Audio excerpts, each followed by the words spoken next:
Hello everyone and I welcome you all to Guru Mantra classes. This is your lecture number 4 on ethics और यहाँ आज हम ethics की जब इतनी बात कर रहे हैं तो समझेंगे ethics एक्चुअली में होता क्या है। तो देखिए ethics को समझने के लिए हमको दो ग्राउंड्स को समझने होंगे, जिसको पहला ग्राउंड हम कहते हैं फिलॉसफी का, दूसरा ग्राउंड हम कहेंगे सोशियोलॉजी का। ठीक है, तो अगर हम एथिक्स को पहले ग्राउंड के हिसाब से यानी फिलॉसफी के हिसाब से अगर चेक करते हैं तो फिलॉसफी में 3 ब्रांचेस मेजरली होती है, और भी बहुत सारे होते हैं बट मेजरली मैं कह रही हूं कि 3 ब्रांचेस होते हैं। एक हम कहते हैं एपिस्टेमोलॉजी, ठीक है, दूसरा मेटाफिजिक्स एंड तीसरा एथिक्स। एपिस्टेमोलॉजी एक तरह से फिलॉसफी है नॉलेज के बारे में। नॉलेज में मतलब क्या नॉलेज होता है, किस तरीके से नॉलेज को अक्वायर किया जाता है। बेसिकली बड़ी बात अगर कहूं तो ज्ञान क्या है, ज्ञान किस प्रकार से हमको मिल सकता है, तो ये सारी बातें एपिस्टेमोलॉजी में की जाती है। ठीक है, मेटाफिजिक्स में रियलिटी यानी कि ऐसी चीजें जो फिजिक्स के भी बियॉन्ड है, ठीक है, उन चीजों के बारे में बात की जाती है। जैसे कि भगवान जैसा कॉन्सेप्ट क्या रियली में एग्जिस्ट करता है, आत्मा क्या सच में होती है, क्या ये वर्ल्ड कैसे बना, क्यों बना, मतलब बड़ी बड़ी बातें, समझ रहे हो। तो रियलिटी के बारे में जो फिलॉसफी है that is your metaphysics. Then what is ethics, actual में तो हमको यही समझना है।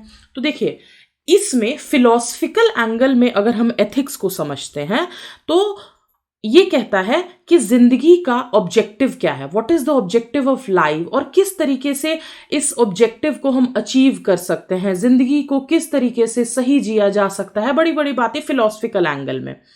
लेकिन अगर हम सोशियोलॉजिकल एंगल से देखते हैं, दैट इज योर ग्राउंड 2, तो इस ग्राउंड में हमको एथिक्स को सोशियोलॉजिकल पॉइंट ऑफ व्यू से देखना होगा, यानी कि सोसाइटी में एथिक्स की क्या वैल्यू है। तो हमारे लिए कौन सा ग्राउंड सही रहेगा, फिलॉसफी वाला या सोशियोलॉजी वाला एथिक्स? ध्यान दीजिएगा, ऑब्वियसली हमको सोशियोलॉजिकल पॉइंट ऑफ व्यू से एथिक्स को देखना है, क्योंकि हम फिलॉसफी वाले एंगल में नहीं जाने वाले हैं। हमको फिलॉसफी नहीं पढ़ना, हमें समझना है एथिक्स हमारे सोसाइटी के लिए कैसे इंपॉर्टेंट है। तो एथिक्स एक सोशल सिस्टम की तरह किस तरीके से काम करता है। देखिए सोसाइटी, सबसे पहले हम ये समझेंगे कि सोसाइटी एक्चुअल में होता क्या है। सोसाइटी 2 चीजों से बनी हुई है, सिस्टम प्लस कॉम्प्लेक्स सिस्टम।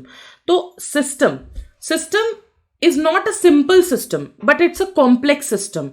क्यों कॉम्प्लेक्स है? क्योंकि सोसाइटी के अंदर बहुत सारे सब सिस्टम्स प्रेजेंट है, ठीक है, और सब सिस्टम्स जैसे कि हम नर्वस सिस्टम कहते हैं, ठीक है। तो नर्वस सिस्टम में क्या क्या चीजें हैं भाई, आपका ब्रेन है, आपका स्पाइनल कॉर्ड है, ये सब क्या कर रहा है, ये सब एक साथ मिलके काम कर रहा है ताकि आपके नर्वस सिस्टम को प्रॉपरली काम करवाया जा सके, है ना, आपका नर्वस सिस्टम प्रॉपर फंक्शनिंग में रहे। तो जब बहुत सारे सब सिस्टम्स मिलके एक सिस्टम को चलाते हैं that is known as system, ठीक है, सिस्टम का कॉन्सेप्ट। तो सोसाइटी क्या है? A system but a complex system, जिसमें बहुत सारे छोटे छोटे सब सिस्टम्स हैं जो कि कोऑर्डिनेशन और कोहेरेंस के साथ काम कर रहे हैं ताकि ये जो सिस्टम है ना हमारा, ये फाइनली वर्क करे और सोसाइटी हमारी अच्छे से चलती रहे, ठीक है।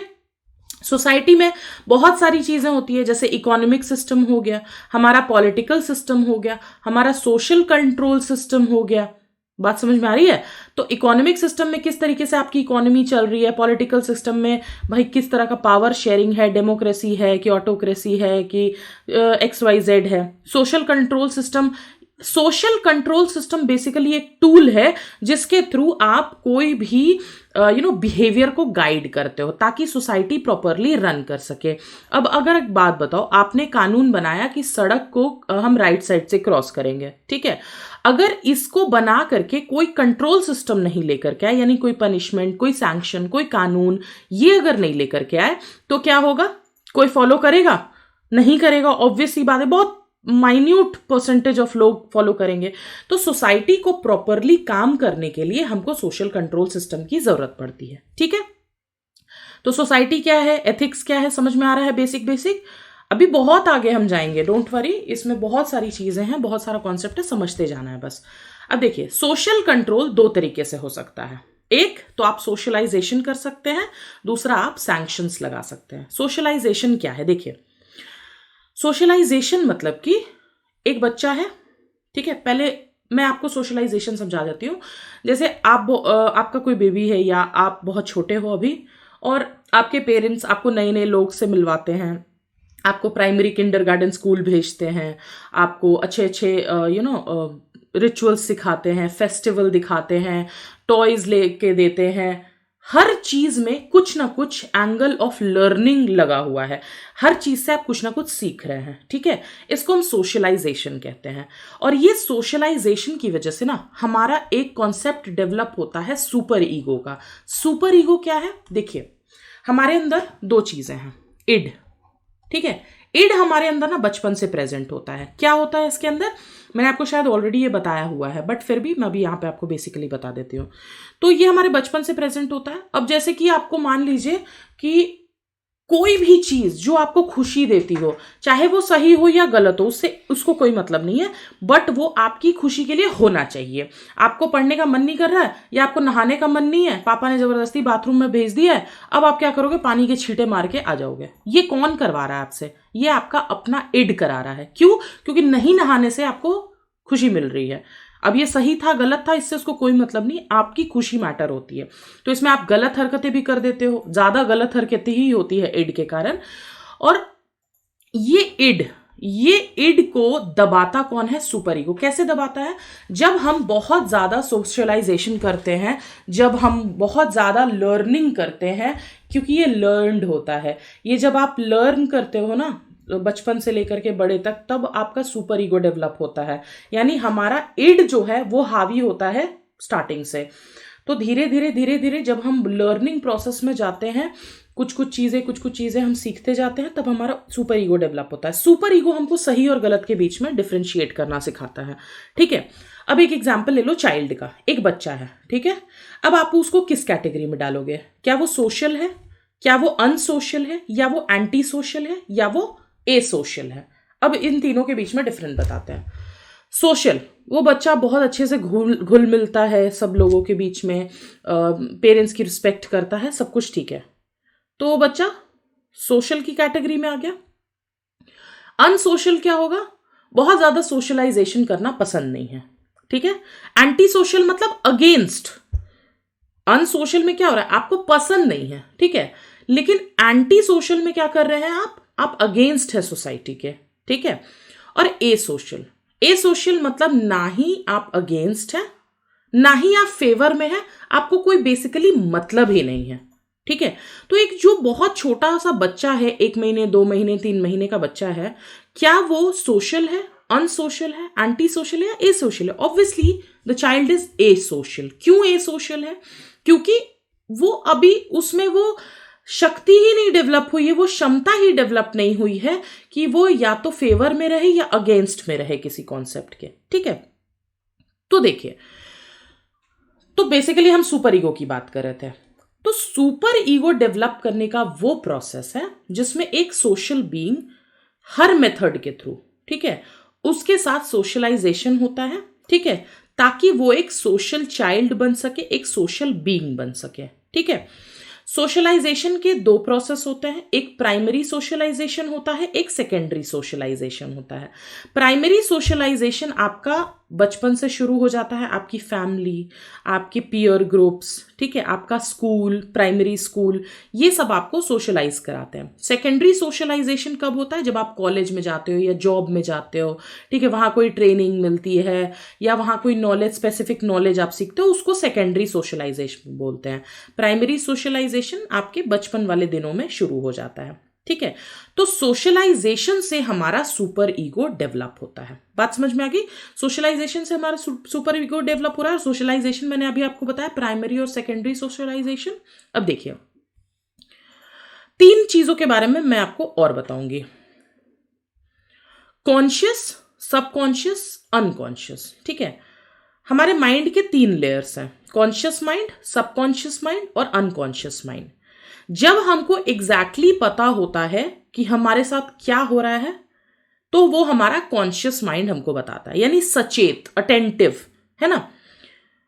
सबकॉन्शियस माइंड में क्या होता है? कोई इच्छा है, आपने क्या किया? उसको दबा दिया। ठीक है, जब इच्छा को दबा दिया तो वो कभी किसी मौके पर निकलेगा। तो जो इच्छा हमने दबा दिया है और वो कभी किसी मौके पे निकलेगा, वो सबकॉन्शियस माइंड में होता है। ठीक है, ये सबकॉन्शियस माइंड ही हमारा ड्रीम बन के भी आता है, ऐसा फ्रूड कहते हैं। ठीक है, मतलब ड्रीम में जो हम इंटरप्रेट करते हैं ना, वो सबकॉन्शियस माइंड का ही खेल होता है। ऐसे थिंकर्स लोग हैं जिन्होंने बात की है, ज्यादा घुसने की जरूरत नहीं है। अनकॉन्शियस माइंड क्या होता है कि आपकी कोई इच्छा थी, उसको इतना दबाया गया है, इतना दबाया गया है, इतना दबाया गया है आपके द्वारा कि वो आपके दिमाग के एक थर्ड लेयर में चला गया है। ठीक है, उसको हम कहते हैं अनकॉन्शियस माइंड। बात समझ में आ गई? तो ये तीनों कॉन्सेप्ट आपको समझ में आ गया। अब देखिए, मैंने आपको बताया कि माइंड के 3 लेयर्स होते हैं। ठीक है, इसी माइंड के 3 एस्पेक्ट्स भी होते हैं। ठीक है, इड, सुपर ईगो और ईगो। अब देखिए, इड में क्या है? आपके डिजायर्स, इंस्टिंक्ट्स। ठीक है, जो कि आप मतलब basically human plus animal instincts आप कह सकते हो। तो इड आपको हमेशा आपकी हैप्पीनेस वाला काम करने को कहेगा, अच्छा हो या बुरा हो। सुपर ईगो हमेशा लर्न होगा, डेवलप किया जाएगा। ठीक है, और ये टाइम के साथ डेवलप होता है। इन दोनों के बीच का बैलेंस है ईगो। ठीक है, ये सारे ये ईगो जो है, जब इड और सुपर ईगो दोनों के बीच में एक बैलेंस बनता है, उसको हम ईगो कहते हैं। बात समझ में आ गई? तो ये चीज है। अब देखिए, तो एथिक्स बेसिकली इतना बताने का मतलब ये है कि हमको समझना है एथिक्स क्या है। तो एथिक्स वो सोशल सिस्टम है, इन वर्ड्स को ध्यान दीजिएगा, सोशल। मैंने अभी आपको बताया था सोशलाइजेशन का प्रोसेस। तो एथिक्स वो सोशल सिस्टम है। सिस्टम कौन सा है? कॉम्प्लेक्स सिस्टम है, जिसमें क्या है, बहुत सारे सब सिस्टम्स है, बट ये मैं आपको डेफिनेशन बता रही हूं। So ethics is a social system which formulates values and norms of conduct. ठीक है, किस तरीके से हमारा बिहेवियर होगा for the members of a society and attempts to regulate the behavior. What is behavior? It is nothing but the conduct of individuals accordingly. So ethics, आपको अगर question पूछे what is ethics, so it is a social system which formulates values and norms of conduct for the members of its society and attempts to regulate the behavior of individuals accordingly. Simple definition start करने के लिए इनके सारे keywords भी आपको समझ में आ गए। की टर्म्स क्या क्या यूज किए मैंने, वैल्यूज, नॉर्म्स, कंडक्ट, बिहेवियर, ये सारी चीजें सब बताऊंगी आपको। एक एक वर्ड खोल के आपके सामने रख दूंगी, आपको बिल्कुल चिंता करने की जरूरत नहीं है। ठीक है, so with this we come to the end of the lecture. Next lecture में मैं आपको वैल्यूज के बारे में समझाऊंगी कि वैल्यूज क्या है, कैरेक्टरिस्टिक्स क्या है, उसके कितने टाइप के वैल्यूज होते हैं, कैसे लर्न किया जाता है, ये सारी चीज है। ओके, कोई मैसेज भेजना चाहते हैं अगर आप, या कोई चीज समझ में नहीं आ रही है, तो टेलीग्राम में जाकर के गुरु मंत्रा 247 पे हमें मैसेज भेज सकते हैं, वहां पे हम आपको रिप्लाई कर देंगे।